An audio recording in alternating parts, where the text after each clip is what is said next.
요즘처럼 인생이 이렇게 회의적이었던 적도 없는 것 같아요. 저는 경기도에 살고 있는 30대 후반 남성이고 결혼해서 이제 돌 되어가는 아이가 있습니다. 아내와 그리고 장모님과 함께 지냈고요.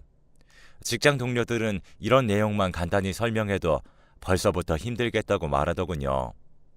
고부 갈등도 그렇지만 장소 갈등도 요즘 부쩍 많은 현실이니까요.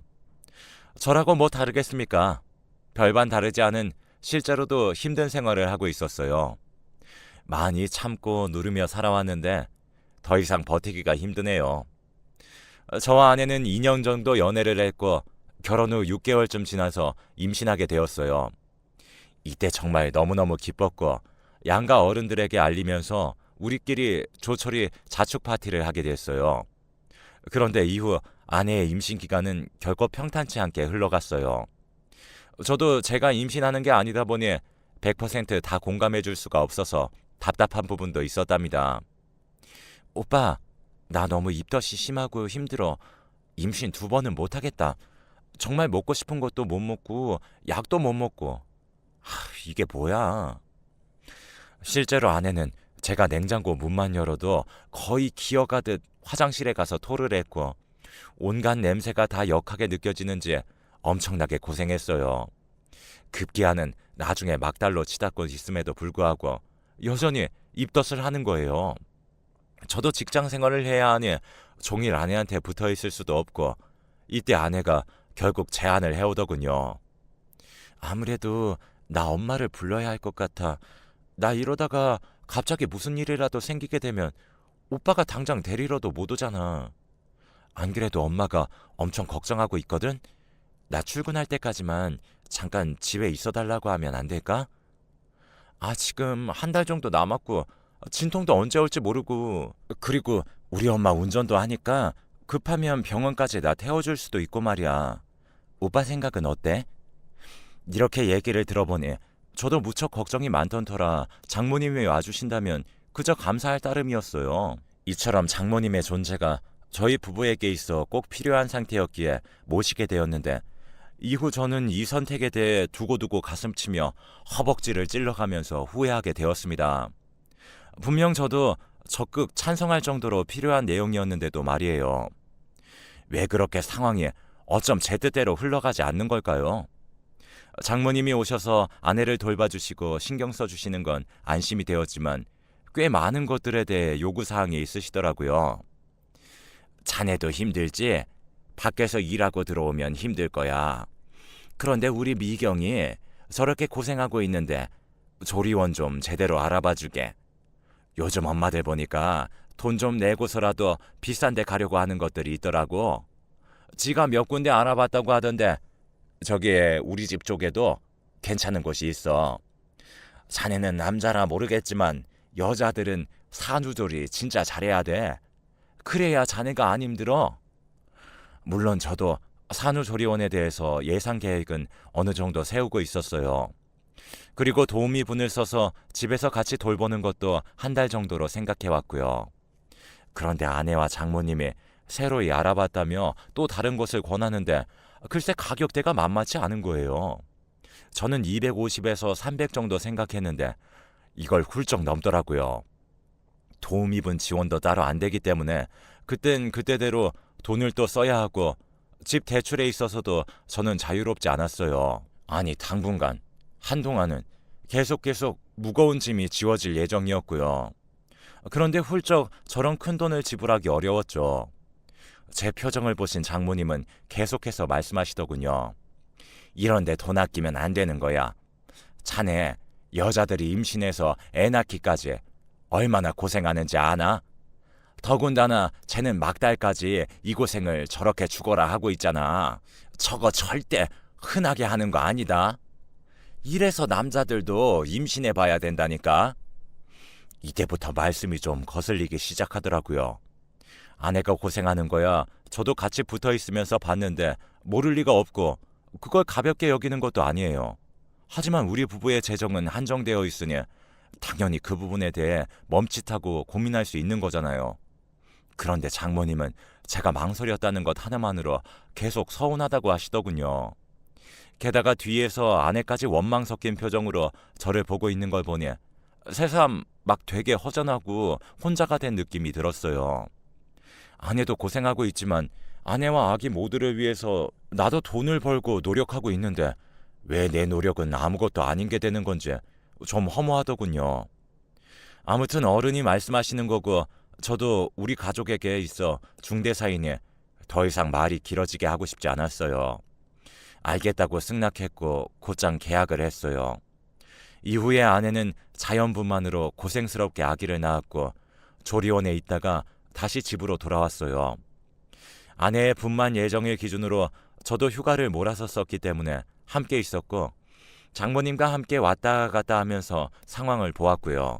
집으로 돌아왔을 때에는 도우미분도 함께 고용한 상태였기 때문에 그나마 아내도 좀 쉴 수 있었는데요. 그런데 이상하게 제가 생각한 것과는 좀 다르게 상황이 가는 거예요. 도우미분도 있겠다. 거기에도 적지 않은 돈을 들였으니 장모님은 얼마 안 계시다 가실 줄 알았거든요. 그런데 그게 아닌 거예요. 저기 오빠, 엄마 나 때문에 한동안 있어주기로 했어. 내 상태 봐서 몇 달만 더 있다 가신대. 미리 말 안 해서 미안해. 전에 엄마랑 대강 얘기했었거든. 나 회복될 때까지만 엄마가 나 옆에서 케어해준다고 말이야. 오빠가 좀 이해해줘. 이쯤 되니 저도 장모님께서 거주하는 기간이 너무 길어지는 것 같아 솔직히 부담스러웠어요. 예전에 아무렇지 않게 잠옷바람으로 거실에 있었는데 이젠 그럴 수도 없고 화장실을 왔다 갔다 하거나 간식을 먹고 야식을 시켜 먹는 것도 괜스레 눈치가 보이는 거예요.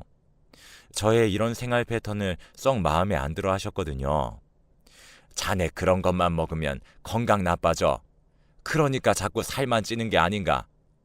애 아빠가 돼가지고 오래오래 자식이랑 같이 살 생각을 해야지. 요즘 젊은 사람들도 암 많이 걸려요. 어?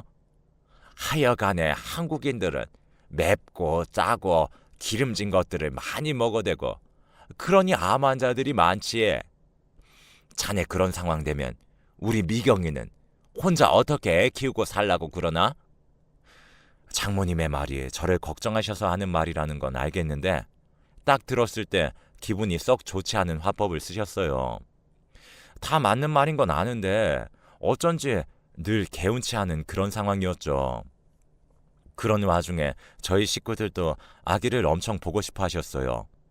아버지와 어머니 모두 무척 보고 싶어 하셨고 누나도 자기에게 있어 첫 조카이니 무척 그러했고요. 그래서 아내에게 이런 말을 꺼냈는데 그때 돌아온 대답이 조금 당황스러웠어요. 어? 어머님이랑 아버님이랑 형님도 오신다고? 기다려봐. 엄마한테 물어볼게. 저는 왜 이 대답이 서럽게 느껴지는 걸까요? 우리 집에 우리 부모님을 모시는 건데 왜 장모님 허락을 받아야 하는 건가요? 막말로 이 당시 도우미분이 거의 아이 케어를 하고 계셨고 장모님은 정말로 아내만 봐주실 뿐이었어요. 딱히 저희 가족이 온다고 해서 문제될 게 없는데 말이에요. 저도 순간적으로 기분이 나빠져서 아내에게 물었어요. 왜 장모님한테 여쭤봐야 돼? 아들 집에 오신다는데 사돈한테 허락을 받을 이유가 있으신 거야? 그러자 이때 아내도 뭔가 예민해진 건지 저한테 확 짜증을 내더라고요. 아니, 왜 말을 그렇게 받아들여? 엄마가 집에 간 것도 아니고 일단 여기서 우리랑 살고 있잖아. 그럼 엄마도 사돈 어른이 왔다 갔다 하는 거 불편할 수도 있으니 어디 가 있으라고 하려던 거야. 어머님 아버님도 아들 집에 왔는데 우리 엄마가 떡하니 지키고 있으면 불편할 거잖아. 편하게 보시게 하려고 그런 건데 오빠는 무슨 말을 그렇게 해? 이렇게 말을 하니 저도 할 말이 없어진 데다가 이때 도우미분이 출근하셨기 때문에 더 이상 말할 수가 없었어요. 그런데 나름 저 역시 장모님과 길어지는 생활에 있어 쌓인 게 있었는지 이런 일정을 장모님으로부터 컨펌받고 싶지는 않더라고요. 저희 가족과 일정을 조율을 했고 아내에게 말을 했어요. 우리 가족들은 21일 오전 아니면 24일 저녁 시간대밖에 못 오신대. 자기가 장모님이랑 얘기해보던지 하고 그때 시간 안 되신다고 해도 뭐 어때? 우리 부모님은 불편할 거 하나도 없으시다고 그냥 아기만 잠깐 보고 가신다니까. 그렇게 알고 있어. 그랬더니 아내는 이전의 싸움을 의식했는지 뭔가 억누르는 듯 했지만 여전히 표정이 안 좋은 거예요. 오빠, 약간 이렇게 통보식으로 말하는 거 좀 별로다. 우리 엄마 보고 알아서 맞추라는 거야? 엄마 보고 그 시간에 나가 있으라고? 이야기가 이렇게 되니 저도 격양된 목소리로 말할 수밖에 없더군요. 미경아, 너야말로 얘기를 왜 그렇게 받아들여? 나는 처음부터 우리 가족 올 때 장모님 어디 가 계시라는 얘기 안 했어. 네가 그렇게 정한 거잖아. 그리고 누나나 부모님 모두 다 각자 일하고 있으니까 시간 맞추기도 어렵고 아주 잠깐 다녀가려고 시간을 여럿이 잡은 건데 그거 하나도 눈치를 봐야 돼? 우리 가족들이 무슨 맨날 드나들기를 해, 뭘 해? 아기 임신한 이후에 처음으로 신혼집에 모시는 건데 그거 하나도 맞춰드리기 힘들어? 이때 저는 흥분해서 줄줄줄 말하고 있는데 그 순간 문을 탁 열고 장모님이 나오시더군요. 그러더니 대뜸 저에게 한마디를 하시는데 진짜 뚜껑이 확 열리더라고요. 자네, 내가 들으려고 들은 게 아니라 안에서 들리니까 들은 건데 내가 이 집에 있는 게 불만인가? 아니, 그래. 사돈이 우리 현우 보려고 여기 오시는 거 좋다 이거야. 누가 뭐라 그랬어? 그런데 같이 살고 있는 사람들이랑 약속을 다 맞춰보고 조율을 해서 와야지. 그래야 나도 맞이 않은 체면이 살지 않겠어? 그걸 갖다가 이제 아기 낳고 몸도 힘들어하는 아내한테 그런 식으로 따지는 게 어디 있나? 자네 미경이 고생하는 건 보이지도 않아? 이러면서 또 막달까지 입덧하고 고생한 우리 딸 어쩌고 하면서 그 레퍼토리를 늘어놓으시는데 정말 머리가 어지럽더라고요.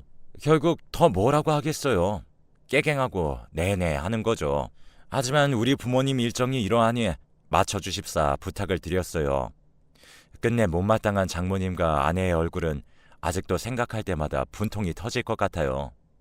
아무튼 그렇게 해서 가족들이 집에 왔고 아기 선물에 과일에 아내 용돈까지 준비해서 오셨더라고요. 그날 오셔서 정말 한 30분 정도만 있다가 가셨는데도 아내는 여전히 표정이 좋지 않았어요. 아마 저와 다투듯 결정된 일정이라 그런지 자기도 불만이 많았겠지만 저는 그런 태도는 별로거든요. 부부의 일은 부부끼리 일인 거지 그걸 어른들이 오신 자리에서까지 끌고 올 필요가 있나요? 게다가 우리 부모님도 눈치를 보셨어요. 영훈아, 현우 엄마 뭐 기분 안 좋은 일 있냐? 표정이 영 힘들어 보이네. 애기 낳고 많이 힘든가 보다. 그치, 예. 이런 말씀을 하시는데 진짜 화가 머리끝까지 나더라고요. 그래도 저 역시 부모님을 너무 오랜만에 뵙는 자리라서 쓸데없이 말을 하진 않았어요. 그리고 가족들을 집에 태워다 드리고 들어와 보니 장모님과 아내는 누워서 TV나 보고 있고 도우미분이 아기 케어해서 재우고 계시는데 왠지 모를 짜증이 나더라고요. 일단 그냥 참고 넘어가고 가뜩이나 이 일도 제게 꽤 두터운 앙금으로 남았는데 더 인내심을 테스트하는 일이 일어났어요. 결과적으로 저는 그 인내심을 다루는데 실패했고요. 바로 시골에 계신 할머니, 어릴 적 부모님이 바쁘실 때 저와 누나를 돌봐주신 할머니가 다녀가시겠다고 하셨거든요. 본가 자체가 여유가 있지 않은 편이고 할머니도 늘상 고생만 많이 하고 사시던 분이라 저는 늘 애틋한 마음이 있었어요. 어릴 때 매일 해주시던 계란밥이며 오뎅볶음 등 우리 남매에게 할머니는 늘 찡한 존재였거든요. 그런데 그런 할머니가 전화를 해오셨더라고요. 영훈아, 할미가 영훈이네 가도 되냐? 우리 영훈이 애기 보고 싶다. 할미가 돌반지라도 지어주고 싶어서 돈 들고 간다. 아마 모레쯤 갈 거야. 가도 되겠어? 저는 이때 할머니 말 한마디에 한마디가 다 가슴을 울려서 너무 찡했어요. 돈도 없으실 거고 기초수급자로 생활 중이실 텐데 보나마나 그 돈 조금씩 나누고 절약하고 모으고 하셨을 게 뻔했거든요. 저희 어릴 때 봐주실 때도 그렇게 아끼고 쪼개 쓰던 분이었으니까요. 그런 할머니가 시간 내어 버스 타고 또 타고 하며 여기까지 올라오신다니 제가 모셔올 수도 없는 상황이라 그게 너무 죄송했어요. 그래서 얼른 알겠다고 전화를 끊고 약간 마음이 걸리긴 했지만 아내에게 말을 꺼냈어요. 그런데 듣자마자 또 바로 미간을 찌푸리더라고요. 이쯤 되니 저도 슬슬 짜증이 났어요. 아, 미경아. 내가 장모님이 계속해서 왔다 갔다 할 때 뭐라고 한 적 있어? 너 우리 할머니 결혼하고 뭐 얼마나 봤다고 그래? 그리고 할머니가 와서 뭘 얼마나 불편하게 한다고 현우 돌반지라도 하나 주겠다고 그 어르신이 저 멀리서 오시는 거야. 그럼 감사하게 생각해야지. 이렇게 마냥 짜증낼 일이냐고. 이때 제가 마음속 이야기를 작정하고 하는 티가 나서 그런지 장모님은 방에서 나오시려다가 안 나오시고 듣고만 계시더군요. 마주쳐봤자 또 잔소리 들을 게 뻔해서 그냥 옷 걸쳐 입고 밖으로 나가버렸어요. 그리고 곧 금요일이 되어 할머니가 올려오셨는데요.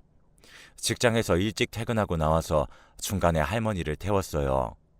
할머니는 지분이 다 없어질 정도로 손도 많이 고되어 보이고 그렇게 작은 몸으로 또 뭘 그렇게 손주를 챙겨주겠다고 바리바리 싸우셨는지 몰라요.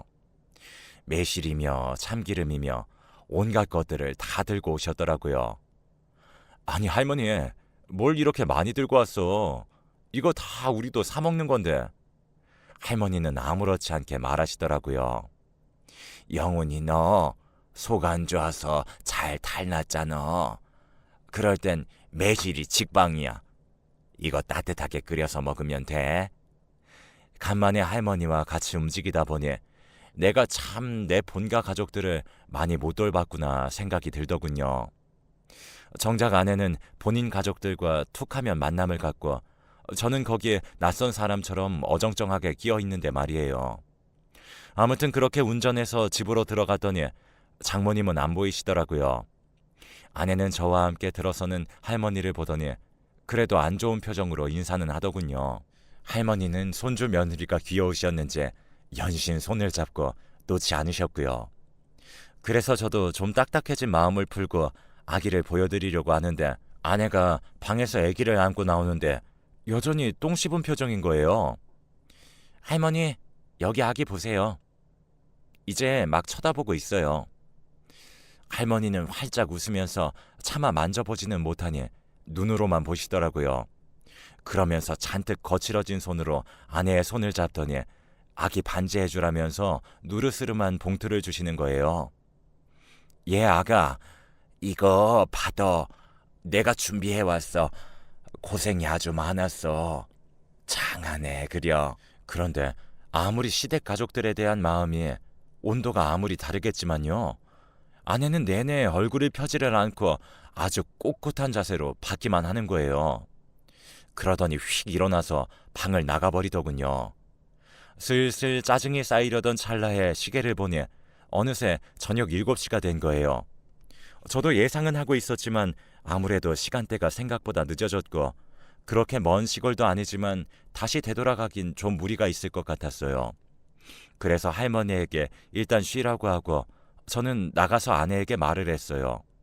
솔직히 별로 말을 걸고 싶은 기분은 아니었지만 어쨌든 얘기를 했는데 아내의 반응에 저는 눈이 확 뒤집어져 버렸고 아기가 깨건 할머니가 놀라서 나오시건 간에 고함을 막 지르게 되었습니다.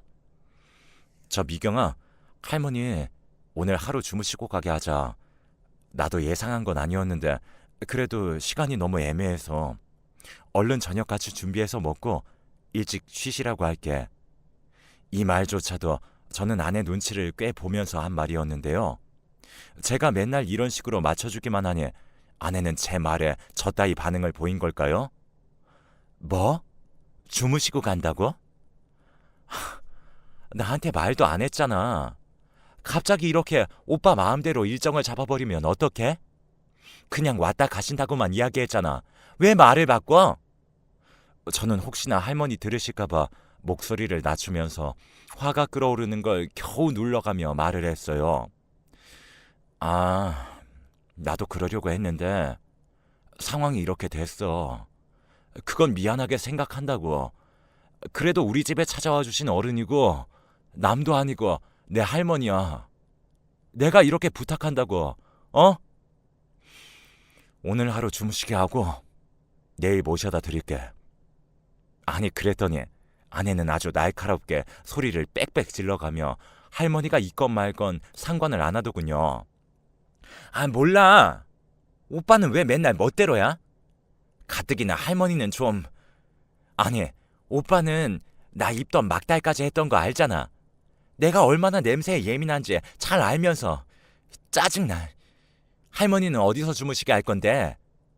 저 작은 방 거기 아기도 가끔 들어가서 노는 곳인데 할머니들 냄새 배이면 어쩌려고. 아까도 할머니들 특유의 냄새가 막 코를 찌르는데 솔직히 오빠도 그거 느꼈잖아. 아냐? 안 그래도 힘든데 왜 이렇게 일을 만들어 자꾸. 이렇게 되니 저는 입이 딱 벌어져서 아내의 입만 쳐다보게 되었어요. 아내가 정말 눈치가 지독하게 없고 사리 판단이 안 되는 건지 그 와중에도 지 할 말만 하더군요. 아, 지금 안 늦었잖아. 지금 밖에 그렇게 어둡지도 않고. 그리고 내일 토요일이고 오빠 회사도 안 가잖아. 얼른 차로 모셔다 드리면 되는 거 아니야? 왜 방법이 있는데 굳이 나를 이렇게 괴롭히는 거야? 애기 방에 냄새도 배일 거고 밥도 또 어떻게 하고. 내일은 도우미도 안 오는데. 오빠, 진짜 2번 말하게 하지 말고 빨리 모셔다 드리고 와. 얼른! 이때 저는 순간적으로 너무 화가 나서 안경 벗고 다시 아내를 노려봤어요. 온몸이 다 떨리면서 정말 얘는 나를 남편도 그 무엇도 심지어 자기가 신고 있는 슬리퍼조차로도 취급을 안 하는구나 싶었어요. 그러면서 머릿속으로 빠르게 스쳐가는 장면들. 우리 부모님과 누나가 아내 눈치 보며 허겁지겁 쫓기듯 30분 만에 일어나던 모습이며 문틈 사이로 눈치를 보고 계시는 할머니의 모습 등 정말 많은 것들이 저를 혼란스럽고 역겹게 하더군요. 이윽고 저는 입을 열었습니다. 미경아, 나가라. 좋은 말 할 때 지금 나가, 얼른. 아내는 눈이 휘둥그레지면서 믿을 수 없다는 듯이 저를 보더군요. 뭐? 오빠, 지금 나한테 뭐라고 했어? 나보고 나가라고 한 거야, 지금? 오빠 미쳤어? 저는 손짓을 대충 하면서 쫓아보내는 말을 했어요. 나가. 당장 나가. 장모님한테 가. 네 엄마한테 가. 집에 가. 나더러 지금 여기서 나가라고? 반복해서 저는 계속 똑같은 말만 했어요. 아내는 기가 막히다는 태도로 저한테 바득바득 따졌지만 기계적으로 저는 나가라고만 했고 이내 아내의 목소리는 공기를 찐듯 더욱 날카로워지고 아주 핏대를 올리더라고요. 내가 왜 나가야 되는데? 어떻게 집에서 애 키우고 고생만 하는 나한테 이런 말을 할 수가 있어? 나보고 나가라고? 오빠 진짜 돌아버린 거 아니야? 그런 아내를 뒤로하고 방 쪽을 보니 잠들어 있는 아기 옆으로 불편하게 앉아 계신 할머니와 눈이 마주쳤어요. 당혹스럽고 난감하고 무척이나 무안한 얼굴이셨습니다. 저는 눈을 질끈 감고 숨을 크게 내쉰 뒤 아내를 현관으로 몰아냈어요. 나한테 뭐라고 하고 싶으면 일단 나가서 엄마한테 이르던지. 네가 밖에 나가서 집에 가는 건 미친 짓이고 우리 할머니가 집에 가는 건 당연한 거야? 너 우리 가족들이 우습냐? 아님 내가 우스워? 너 하라는 대로 다 맞춰주고 장모님이랑도 벌써 이게 몇 개월이야. 나 몇 달을 기약 없이 니네 엄마 모시고 군소리 없이 살았어. 그런 나한테 내 돈 주고 산 집에 내 가족들 1년 사이 딱 2번 불렀어. 그런데 내가 이렇게 대역죄인이 되어야 한다고? 네가 양심이 있으면 길 가는 사람 붙잡고 물어봐. 진짜 쉴 새 없이 입에 모터 달린 듯이 말이 다다닥 나오더군요.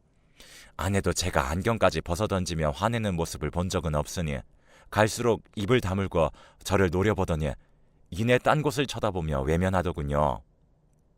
야, 다 싫으면 이혼해. 나도 싫어. 내 집에서 내가 내 자식 한번 퇴근해서 안아보는 것도 눈치 보이고 이 집에서 뭐 라면이라도 끓여 먹고 옷 갈아입고 어디 나가는 것도 눈치 보이고 나도 진짜 많이 참았다. 도우미를 이렇게 계속 쓰고 있는데 너는 내가 일해서 돈 벌고 있다는 생각은 안 하니? 근데 뭐 네가 고생을 해? 뭔 고생을 했는데? 그렇게 힘들어 죽겠으면 네 엄마 집 가서 거기서 살아. 난 네 장단 못 맞춰. 일단 우선 나가. 택시를 부르던지 알아서 가. 가라고. 저도 이 정도까지 몰아세운 건 너무하다는 생각도 들었지만 솔직히 분이 다 풀리지 않아요. 안방까지 들어가서 아내 잠바랑 가방을 챙겨서 현관에 던져놓고 나가라고 소리를 질렀어요. 아내는 눈물이 그렁그렁해지며 짐을 갖고 나갔고 그날 저녁 장모님으로부터 전화가 몇 통 왔지만 받지 않았어요. 비밀번호도 바꿔버렸어요. 내 집을 본인 집처럼 드나드셨던 장모님이 꼴보기 싫어서 할머니 모셔다 드리러 나가는 길에 아예 번호를 바꿔버렸습니다. 할머니는 터미널까지 가는 와중에도 손주네 부부가 걱정스러워서 표정이 어두우시고 진짜 이게 다 뭐하는 짓인가 싶었어요. 누나한테 부탁해서 집에 와서 아기를 좀 봐달라고 했고 당분간 누나에게 얼마간 아이를 부탁하려고 돈을 얼마 정도 주었어요. 아, 여기서 들으면 오해하실 수도 있는데 저 장모님이 와 계실 때에도 수고 많으시다면서 한 달에 100만 원씩 드렸어요. 정작 아기 봐주는 건 도우미가 다 하고 장모님은 그냥 아내랑 배달 음식 시켜 드시고 TV 보고 누워 계신 게 다반사였는데 말이에요. 아내가 애 낳고 힘들었다지만 딱히 그 기간 동안 병원을 다녀야 할 정도로 힘든 것도 아니었고요. 밤에도 저나 아내가 번갈아 가면서 아기 봤지 장모님은 주무시게 했거든요. 다시 생각해봐도 제 잘못이 크네요. 제가 스스로 무덤을 팠던 것 같아요. 만만하게 보일 자리를 다 파서 스스로 무덤 안으로 들어가 놓고선 그걸 흙으로 덮고 삽질한 사람들을 욕했던 것 같아요. 아내는 꼴에 자존심은 있어서 절대 전화는 안 받고 장모님은 어디서 자기 딸을 쫓아내냐며 당장 와서 사과하라고 협박 문자만 매일 보내세요. 그걸 보니 다시 회복해볼 의지가 정말 조금도 안 생기네요. 솔직히 저는 장모님한테도 쌓인 게 너무나 많아서 다 들이받고 싶지만 더 지저분한 싸움 만들기 싫어서 참을 뿐입니다. 저는 무슨 수를 써서라도 이 여자, 이 집안이랑 이혼할 겁니다. 여기까지 제 넋두리 들어주셔서 감사합니다.